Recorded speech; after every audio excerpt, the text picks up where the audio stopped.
Citizens, it's that time. You're officially in the Alert Zone. Welcome to the Alert Zone TV. I'm the Wizard Uncle James. I would love for you guys and girls to become active citizens. Y'all already know how to do that. So I'm sitting here today. Got the Canik TP9 SFX chambered in 9mm. It is loaded, so with the Crimson Trace 1500. And I'm sitting here with the Elite Combat Executive chambered in 9mm also with the Vortex Venom. So, I mean Viper, I'm sorry, I said Venom, but I mean the Viper. I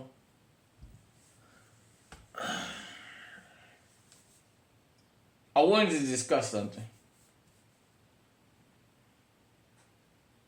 Riots versus protest. And this is a worldwide discussion. Because across this world we have riots and across this world we have protests. And those are two different things. Injustice, bad governing will always lead to people taking to the streets. Unfortunately, when you have people peacefully protesting, you're going to have people in the crowd that's agitators, that's looking to cause trouble.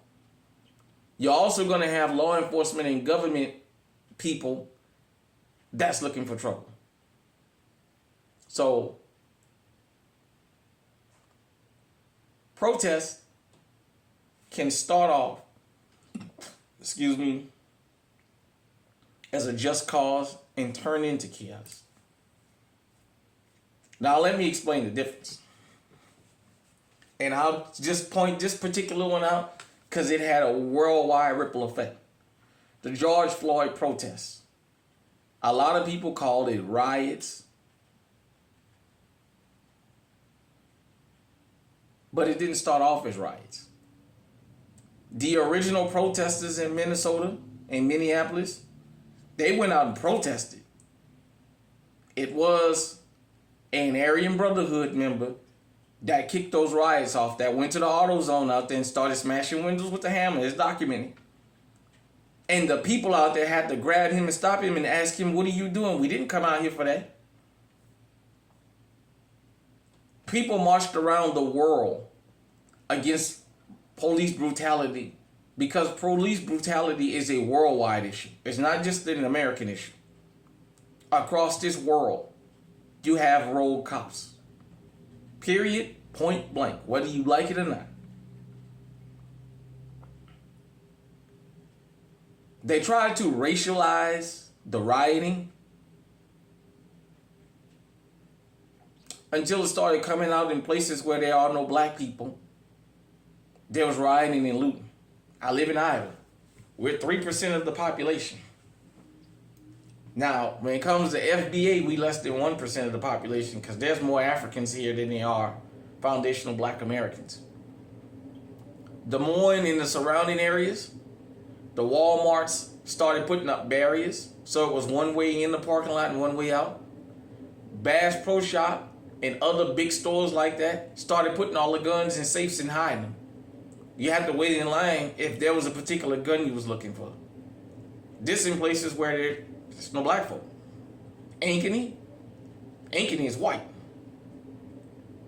It turned into a free-for-all under the guise of protesting for George Floyd. That was two different things. Grand Avenue in downtown Des Moines, the Des Moines capital. The Merle Hay Mall, things like that. I went down there and saw the destruction. Across the world, people were getting rid of statues that represented certain things. This was a worldwide response. Nobody in their wrong mind could justify what Derek Chauvin did. Nobody. I know some people tried, but right is right and wrong is wrong. That protest started as a protest. For those of you who don't want to go back and revisit history, the Civil Rights Movement, that wasn't riots. That was peaceful protest. It's so peaceful to the point that dogs and fire hoses and what have you else was sicked on people in church clothes. hard-heeled shoes, women in dresses, men in suits, kneeling and praying and saying they just wanted equal treatment. Let me tell you what a riot is. Some years back, the Philadelphia Eagles beat the New England Patriots in the Super Bowl.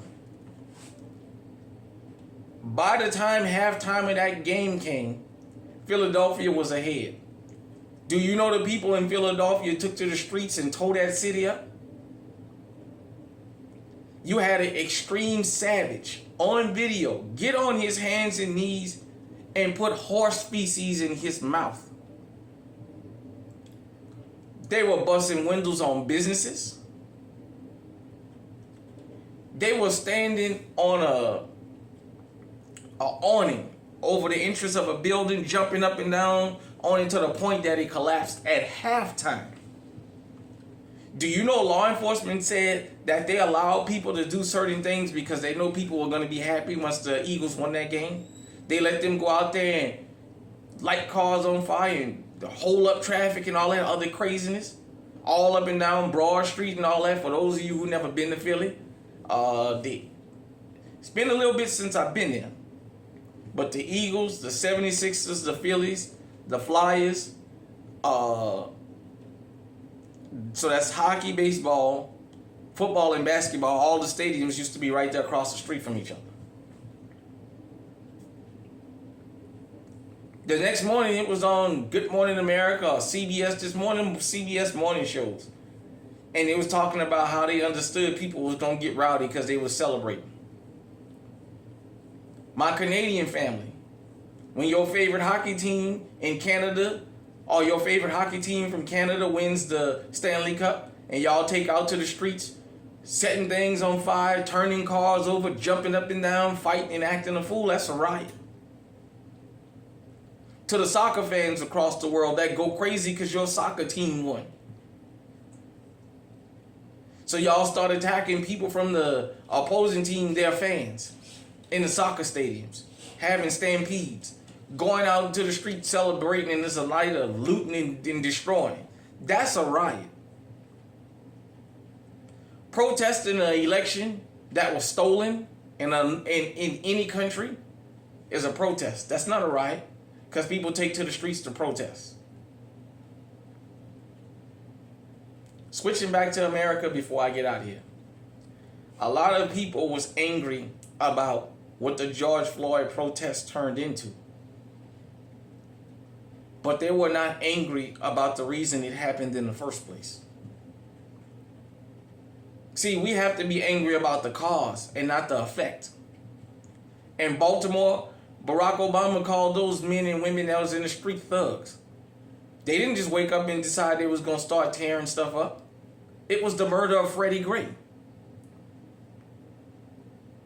For George Floyd, those Palestinians that own the Cub Market, and I know because I've been down there. I have went down there since to go see for myself. That counterfeit $20 bill they said he supposedly had, nobody's never seen it to this day. If you want to say he was hyped up off drugs and that killed him, and he was already hyped up on drugs, okay. But to say being hyped up on drugs killed him when that man kneeled on him and stuck his hand in his pocket, and he had his 3 co-defendants standing on guard so nobody couldn't stop it? More people are not angry about that. They're only angry at the fact that it was a riot. It turned into a riot cross country. And y'all know some of the liliest white neighborhoods, the people went crazy. Black folks don't go in Bed Bath and Beyond like that. I was sitting right here watching the breaking news in Illinois. I was watching them folks from the other community come out and tear up Bed Bath and Beyond.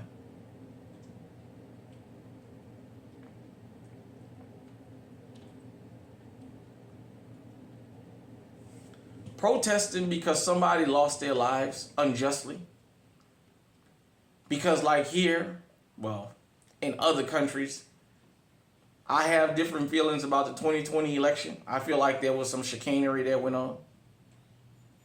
But nevertheless, having people protest that type of stuff, nothing is wrong with that. Taking to the streets and destroying the city because your favorite team won, That's a riot. It has no place on this planet. Hold on. So, with that being said, hit me in the comment section. Let me know what you think. Until next time, stay safe, stay armed, stay on high alert.